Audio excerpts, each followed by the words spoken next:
ধন্যবাদ আপনাদেরকে।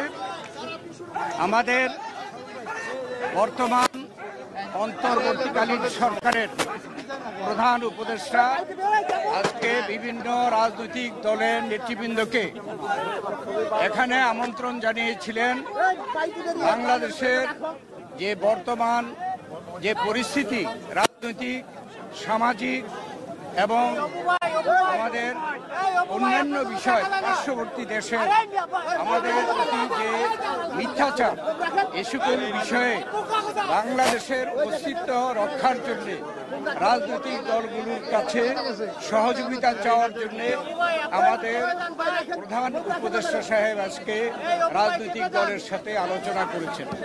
রাজনৈতিক দলের নেতৃবৃন্দ এবং আমরা বিএনপির 5 জন এখানে উপস্থিত ছিলাম। আমাদের সকলেই একই ধরনের মন্তব্য যে আজকে বাংলাদেশের অস্তিত্ব রক্ষার জন্য যেই বাংলাদেশ এই ডিসেম্বরে আমরা বিজয় লাভ করেছি, লাখো শহীদের রক্তের বিনিময়ে স্বাধীনতা সার্বভৌমত্বের জন্য, গণতন্ত্রের জন্য, অর্থনৈতিক মুক্তির জন্য এবং দেশের শান্তি শৃঙ্খলার জন্য আজকের এই বিজয় দিনে আমাদের সকলের প্রত্যয় যে বাংলাদেশে বর্তমানে যে সরকার রয়েছে, এই সরকার অন্তর্বর্তীকালীন সরকার, এই সরকার এদেশেও যে ছাত্র জনতার গণ অভ্যুত্থানের মাধ্যমে প্রতিষ্ঠিত হয়েছে, তাদের দায়িত্ব যে এ দেশে স্বাধীনতা সার্বভৌমত্ব রক্ষা করা, গণতন্ত্র প্রতিষ্ঠা করা এবং আমাদের দেশের বিরুদ্ধে যে গত পতিত সরকার আজকে বিদেশে গিয়ে ষড়যন্ত্র করছে এবং বিদেশের যে সকল দেশ সেই পতিত সরকারের, ফ্যাসিস্ট সরকারের সহযোগিতা করছে, তাদের বিরুদ্ধে সকলে কিন্তু ঐক্যমত প্রকাশ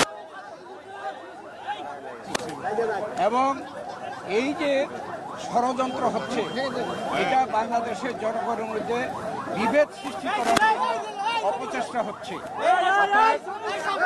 সরকারের সাথে ঐক্যমত প্রকাশ করেছি যে আমরা সকলে জনগণ যেমনিভাবে জুলাই আগস্টে ছাত্র জনতার গণ অভ্যুত্থানের মাধ্যমে এই ফ্যাসিস্ট সরকারকে বিদায় করা হয়েছে, তাদের এবং তাদেরকে যারা সহযোগিতা করছে, যাদের ষড়যন্ত্র, সেইভাবেই এদেশের ছাত্র সকলে মিলে এই ষড়যন্ত্রকে আমরা সকলে মোকাবেলা করব, এই প্রত্যাশা আমরা সকলে ব্যক্ত করছি।